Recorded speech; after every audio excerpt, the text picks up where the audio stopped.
22শে জানুয়ারি 2024 বহু আকাঙ্ক্ষিত রাম মন্দিরের উদ্বোধন। দীর্ঘ 500 বছরের লড়াইয়ের অবসান। কিন্তু 500 বছরের সম্পূর্ণ কাহিনীটা কি? কি হয়েছিল এই 500 বছরে? কেনই বা দেশজুড়ে রাম মন্দির স্থাপন নিয়ে এত শোরগোল? চলুন জানার চেষ্টা করি রাম মন্দিরের সম্পূর্ণ যাত্রাপথ। आज पूरी दुनिया उत्सुकता के साथ 22 जनवरी के ऐतिहासिक क्षण का इंतजार कर रही है।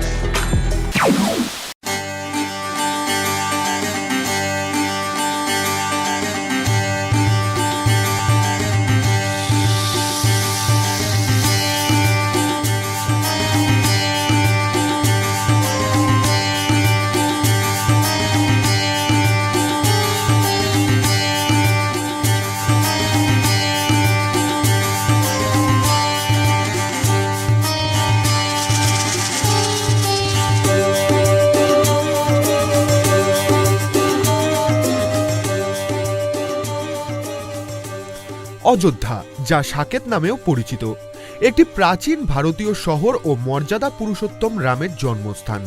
এটি ভারতের উত্তরপ্রদেশ রাজ্যের পবিত্র সরজু নদীর তীরে অবস্থিত। ভগবান শ্রীরামের পুত্র কুশ শ্রীরামের মন্দির প্রতিষ্ঠা করেন। অযোধ্যাতে প্রায় 3000-এরও বেশি রাম সীতা মন্দির ছিল। মানা হয় খ্রিস্টপূর্ব 5ম শতাব্দীতে মন্দিরগুলোর অবস্থা খারাপ হতে থাকে।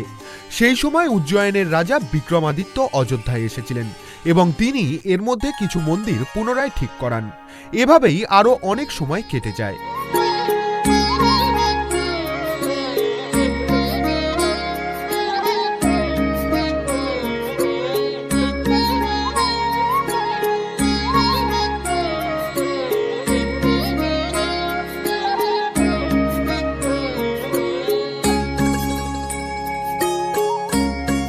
একুশে এপ্রিল 1526 সাল ইব্রাহিম লোদি ও বাবরের মধ্যে যুদ্ধ শুরু হয়।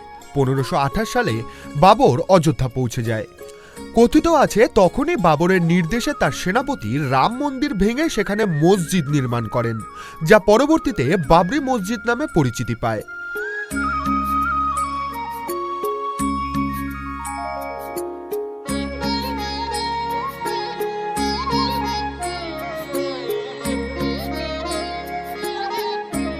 সাল 1717, অর্থাৎ বাবরি মসজিদ প্রতিষ্ঠিত হওয়ার 190 বছর পর জয়পুরের রাজা দ্বিতীয় জয়সিং চেষ্টা করেন মসজিদ ও তার সংলগ্ন এলাকা দখলের, কারণ তিনি জানতেন হিন্দুদের জন্য সেই জায়গার কি মাহাত্ম্য রয়েছে।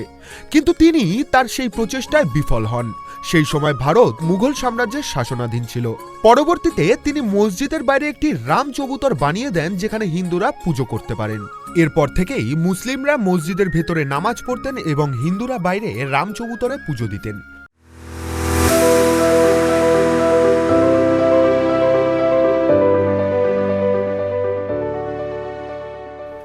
কিন্তু মন্দির ভাঙার 250 বছর পার হয়ে গেলেও হিন্দু সম্প্রদায় এটা মেনে নিতে পারছিলেন না যে ভগবান শ্রীরামের জন্মস্থানে রামের মন্দির ভেঙে সেখানে মসজিদ প্রতিষ্ঠিত হয়েছে। 1813 সাল হিন্দু সম্প্রদায় দাবি করেন বাবর 1528 সালে রাম মন্দির ভেঙে সেখানে মসজিদ স্থাপন করেন।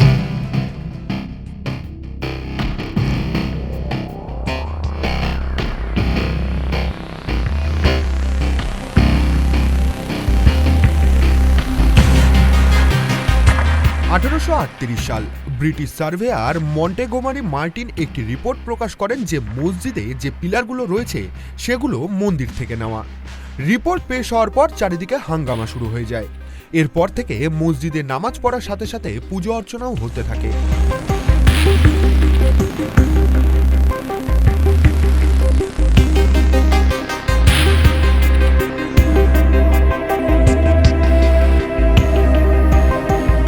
এরপর 1853 সালে প্রথমবারের মতো অযোধ্যাতে সাম্প্রদায়িক হিংসা লক্ষ্য করা যায়। 1855 সাল অবধি হিন্দু এবং মুসলিম একই জায়গাতে নামাজ পড়তেন ও পুজো করতেন, কিন্তু সেই বছরই হিন্দুদের থেকে মসজিদে পুজো করার অধিকার কেড়ে নেওয়া হয়। তারপর আবারও হিন্দুরা মন্দিরের বাইরে রাম চবুতরে পুজো চালিয়ে যেতে থাকেন। সাল 1885 আজ থেকে 138 বছর আগে প্রথমবার এই মামলা কোর্ট অবধি পৌঁছায়। সেই সময় মাহান্ত রঘুবীর দাস রামচবুতরের ওপর ছাতা লাগানোর আর্জি জানান, কিন্তু আদালত তা খারিজ করে দেয়। সাল 1934 আবারও অযোধ্যায় হিন্দু মুসলিম সংঘর্ষ হয়, যার ফলে বাবরি মসজিদের একটি দেওয়াল ভেঙে যায়, যা পরবর্তীতে ঠিক করে দেওয়া হলেও এবার সেখানে নামাজও বন্ধ হয়ে যায়। এই সময় ভারতে ইংরেজ শাসন রাজ করছিল।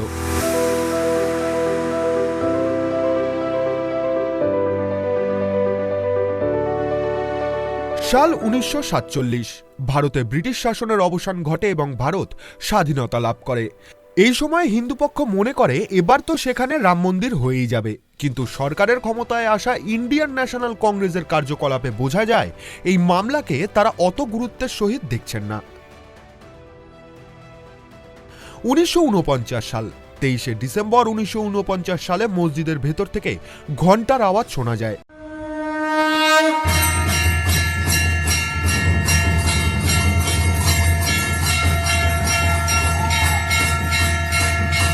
জানা যায় সেখানে পুজো চলছে। হিন্দু পক্ষের দাবি ছিল সেখানে হঠাৎই রাম মূর্তি প্রকট হয়েছে। অন্যদিকে মুসলিম পক্ষের দাবি রাতের অন্ধকারে কেউ ইচ্ছেকৃত সেখানে মূর্তি স্থাপন করেছে। খবর আগুনের মতো ছড়িয়ে যায় এবং উভয় পক্ষের প্রচুর মানুষ সেখানে জমায়েত হতে শুরু করে। ধীরে ধীরে পরিস্থিতি হতে থাকে গম্ভীর। মামলা এতটাই গম্ভীর হয়ে যায় যে তৎকালীন প্রধানমন্ত্রী জওহরলাল নেহরুর কাছে খবর পাঠানো হয়।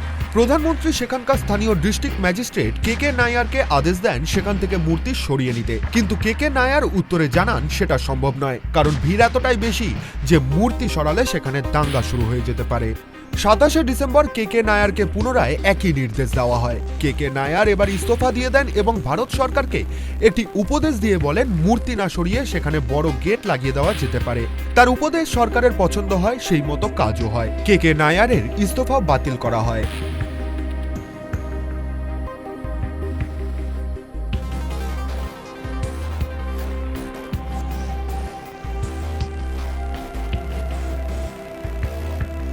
সাল 1950 হিন্দু মহাসভার উকিল গোপাল সিং বিশারদ ফাজিয়াবাদে আদালতের কাছে প্রভু শ্রীরামের মূর্তি পুজোর অনুমতি চান। এরপর দীর্ঘ 35 বছর ধরে দুপক্ষ নিজ নিজ কায়দায় আদালতের কাছে সেই জমি অধিকারের লড়াই চালিয়ে যায়, কিন্তু কোনো ফলাফল ঘোষণা হয়নি। সাল 1980 বিজেপির সামনে আসার পর রাম মন্দির আন্দোলন জোরদার রূপ নিতে শুরু করে। এই সময় বিশ্ব হিন্দু পরিষদ সংঘ এবং বিজেপি নিজ নিজ পদ্ধতিতে এই আন্দোলনকে আরো জোরদার করে তুলতে শুরু করে। সাল 1986 তৎকালীন মন্ত্রী রাজীব গান্ধী মসজিদে পুজো অর্চনা শুরু করিয়ে দেন। মুসলিম পক্ষ এই ঘোষণার চরম বিরোধিতা শুরু করে। সাল 1990 বিজেপির তৎকালীন সভাপতি লালকৃষ্ণ আদবানি আন্দোলনকে এক নতুন রূপ দেওয়ার জন্য 25 সেপ্টেম্বর থেকে 30 অক্টোবরের মধ্যে সোমনাথ থেকে অযোধ্যা পর্যন্ত 10টি রাজ্যের মধ্য দিয়ে 10,000 কিলোমিটারের একটি রথযাত্রা বা রথ শোভাযাত্রা ঘোষণা করেছিলেন।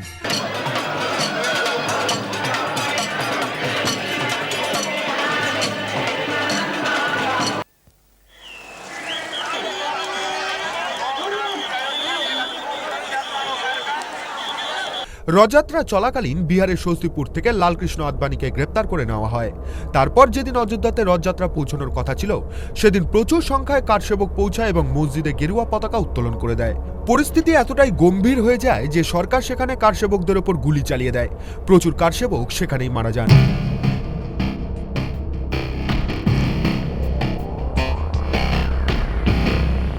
এরপর সাল 1992 সালে 6 ডিসেম্বর 2 লক্ষ কারসেবক একসাথে মসজিদে পৌঁছে যান। তার আগেই উত্তরপ্রদেশের তৎকালীন মুখ্যমন্ত্রী কল্যাণ সিং আদালতকে আশ্বাসন দিয়েছিলেন যে মসজিদের পরিকাঠামোর কোনো ক্ষতি হতে দেবেন না এবং পুলিশের কাছেও গুলি না চালানোর আদেশ ছিল। কিন্তু এত সংখ্যক কারসেবক সেখানে পৌঁছানোর ফল সেটাই হওয়ার ছিল যেটা হয়েছিল। এক এক করে মসজিদের 3টে গম্বুজ ভেঙে দেওয়া হয়। ঘটনার 1.5 ঘন্টার মধ্যে গোটা উত্তরপ্রদেশের রাষ্ট্রপতি শাসন লাগু হয়ে যায়। কল্যাণ সিং নিজের পদ থেকে ইস্তফা দিয়ে দেন। এর ফলে সৃষ্টি হওয়া দাঙ্গাতে 1000-এরও বেশি মানুষকে প্রাণ হারাতে হয়। এই আগুন শুধু উত্তরপ্রদেশ নয়, গোটা দেশে ছড়িয়ে পড়ে।